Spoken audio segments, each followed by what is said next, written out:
gagasan pokok dan gagasan pendukung. Halo anak-anak, apa kabar? Miss Wan harap kalian tetap sehat dan masih semangat ya. Sudah siap belum PJJ hari ini? Miss Wan harap sudah pada siap duduk di meja belajarnya masing-masing, sudah mandi dan sudah mengenakan seragam sekolah. Tentunya sudah sarapan.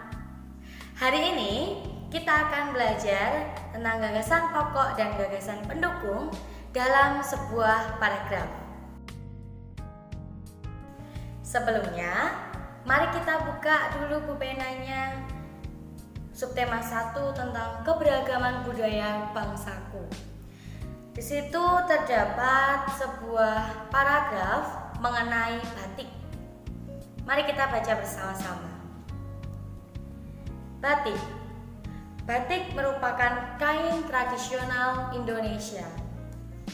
Kain batik dihasilkan dengan cara dilukis atau dicetak menggunakan malam atau lilin yang dipanaskan. Kain batik berasal dari Pulau Jawa. Seiring berkembangnya waktu, batik tidak hanya ada di Pulau Jawa. Beberapa daerah di luar Pulau Jawa juga menggunakan batik sebagai pakaian tradisional, misalnya di Bali. Dalam paragraf ini, kita tahu inti dari bacaan ini adalah mengenai batik itu sendiri yang merupakan kekayaan asli dari Indonesia. Ya, sedangkan kalau kita perhatikan inti dari paragraf ini itu ada di kalimat berapa? 1, 2, 3, kalimat 4, kalimat 5, yang mana? Ya, benar sekali. Ada di kalimat pertama. Kenapa Miss di kalimat pertama? Coba kita perhatikan. Yang pertama, batik merupakan kain tradisional Indonesia. Di situ ditekankan bahwa batik itu adalah kain tradisional dari Indonesia. Nah, kita lihat yang kalimat kedua. Kain batik dihasilkan dengan cara dilukis atau dicetak menggunakan malam atau lilin yang dipanaskan. Kalimat tersebut itu sudah jelas sudah menjelaskan tentang batik itu sendiri. Jadi kalimat kedua itu masih menjelaskan tentang batik. Ya, kita lihat yang kalimat ketiga. Kain batik berasal dari Pulau Jawa. Ini masih mengenai batik. Selanjutnya, seiring berkembangnya waktu, batik tidak hanya ada di Pulau Jawa. Jadi, ini masih menjelaskan tentang batik juga. Nah, yang terakhir, beberapa daerah di luar Pulau Jawa juga menggunakan batik sebagai pakaian tradisional, misalnya di Bali. Itu juga masih penjelasan mengenai batik itu sendiri.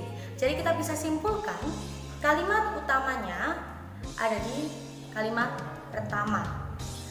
Sedangkan kalimat yang lain disebutnya apa, Miss? Ya, kalimat yang lainnya selain kalimat pertama itu disebutnya kalimat penjelas.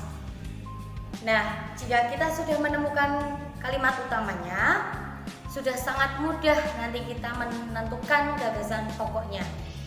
Soalnya gagasan pokok itu biasanya terdapat di kalimat utama. Ya, tadi kan kalimat utamanya batik merupakan kain yang memiliki motif tradisional asli Indonesia. Kita bisa singkat gagasan pokoknya menjadi batik merupakan kain asli Indonesia. Itu dari kalimat utama ya. Sedangkan gagasan pokoknya atau gagasan pendukung maksudnya atau gagasan penjelas itu kita bisa ambil dari kalimat penjelas. Tadi kalimat penjelasnya ada berapa? Ya, ada 4 ya. Tapi kita bisa tulis 3 saja karena yang kalimat ketiga dan keempat itu membicarakan tentang satu hal yang sama. Nah, yang pertama kita ambil dari kalimat yang kedua. Kain batik dihasilkan dengan cara dilukis atau dicetak menggunakan malam atau lilin yang dipanaskan. Itu bisa kita simpulkan saja bahwa kalimat ini menjelaskan tentang cara membuat kain batik. Jadi kita bisa tahu gagasan pendukungnya Yang pertama itu cara membuat kain batik. Dan yang kedua itu kain batik berasal dari Pulau Jawa. Itu maksudnya asal dari batik ya. Jadi kita bisa simpulkan gagasan penjelasnya yang kedua adalah tempat asal kain batik. Sedangkan yang ketiga ada seiring berkembangnya waktu batik tidak hanya ada di Pulau Jawa. Terus yang kalimat kelima, beberapa daerah di luar Pulau Jawa juga menggunakan batik sebagai pakaian tradisional, misalnya batik Bali. Ini para kalimat keempat dan kelima itu masih berhubungan ya. Itu tentang apa? Yaitu tentang persebaran kain batik itu sendiri ya. Jadi kita bisa simpulkan tadi gagasan pokoknya yang pertama adalah batik merupakan kain asli Indonesia. Sedangkan yang gagasan pendukungnya ada 3. Yang pertama adalah cara membuat batik, yang kedua tentang asal batik, yang ketiga adalah tentang persebaran batik di Indonesia atau persebaran kain batik saja juga boleh. Begitu ya. Jenis-jenis paragraf berdasarkan letak kalimat utama. Yang pertama, paragraf deduktif. Paragraf deduktif adalah paragraf yang memiliki letak kalimat utama terdapat di awal atau di depan paragraf. Yang kedua, paragraf induktif. Paragraf induktif adalah paragraf yang memiliki letak kalimat utama ada di akhir paragraf. Yang ketiga adalah paragraf campuran. Paragraf campuran adalah paragraf yang memiliki letak kalimat utama terdapat di awal dan di akhir paragraf.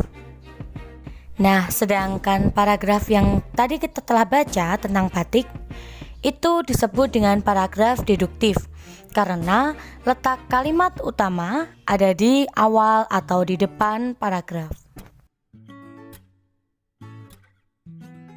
Nah, sekarang tugas kalian bacalah